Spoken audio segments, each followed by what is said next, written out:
કોન્ટ્રાક્ટરો દ્વારા જ એસએમસીને નુકસાન પહોંચાડવાનું કૌભાંડ સામે આવ્યું છે. સુરતમાં ચાલતી બીઆરટીએસ બસમાં જ મુસાફરોને ટિકિટ આપવામાં આવી હતી. ટ્રાન્સપોર્ટેશન ચેરમેન દ્વારા વિજિલન્સની ટીમને સાથે રાખી બસમાં ચેકિંગ હાથ ધરવામાં આવ્યું હતું. સુકાની એજન્સી દ્વારા મેસેજ પાસ કરતા કૌભાંડ બહાર આવ્યું છે. કોન્ટ્રાક્ટરો દ્વારા જ એસએમસીને નુકસાન પહોંચાડવાનું કૌભાંડ સામે આવ્યું છે. સુરતમાં ચાલતી બીઆરટીએસ બસમાં જ મુસાફરોને ટિકિટ આપવામાં આવી હતી. ટ્રાન્સપોર્ટેશન ચેરમેન દ્વારા વિજિલન્સની ટીમને સાથે રાખી બસમાં ચેકિંગ કરવામાં આવ્યું છે. સુકાની એજન્સી દ્વારા મેસેજ પાસ કરતા કૌભાંડ બહાર આવ્યું છે. મેસેજ પાસ કરનાર એજન્સીને બ્લેકલિસ્ટ કરવા આદેશ વિજિલન્સની ટીમ દ્વારા લોકેશન બદલી પિયુષ પોઈન્ટ પર ચેકિંગ હાથ ધરવામાં આવ્યું છે.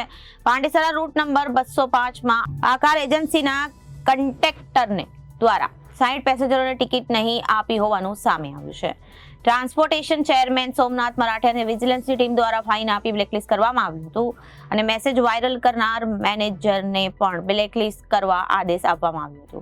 હજુ કોણે મેસેજ આપીને એસએમસીને નુકસાન કરનાર પોલીસે કેસ કરી તમામ ગ્રુપ મેસેજ ચેક કરી આગળ કાર્યવાહી કરવામાં આવશે. નમસ્કાર, ટ્રાન્સપોર્ટ કમિટી અધ્યક્ષ સુરત મહાનગરપાલિકા સોમનાથ મરાઠે.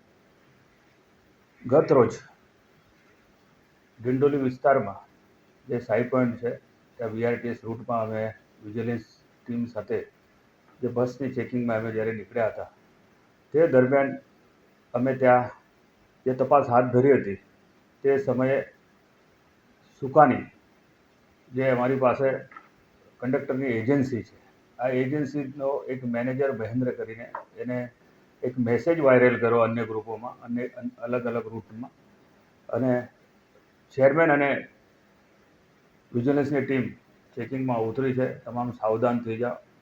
તો અમને જ્યારે મેસેજ મળ્યો ભાઈ આ લોકોને મેસેજ એને વાયરલ કર્યો છે, તો અમે સ્થળ ચેન્જ કરીને પાંડેસરાના પિયુષ પોઈન્ટ પર અમે ઊભા રહ્યા. ત્યાં 205 નંબરની બસ આવી અને ત્યાં આ બસની અંદર આકાર એજન્સીનો જે કંડક્ટર અમને જે બસમાં પકડાયો એને 60 જે પેસેન્જર ગાડીમાં હતા એને એકને પણ ટિકિટ ના આપી હતી.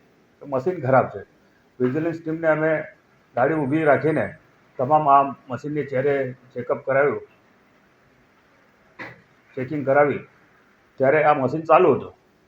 તો આવી રીતે આ કંડક્ટરો જે ચોરી કરી રહ્યા છે, અગાઉ પણ આકાર અને સુકાની એની સામે અમે કાર્યવાહી કરવા માટે અગાઉ પણ અમે જાણકારી આપી હતી.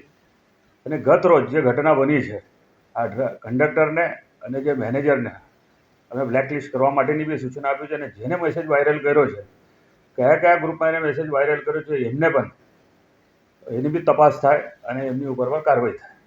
Bureau report Janadesh news.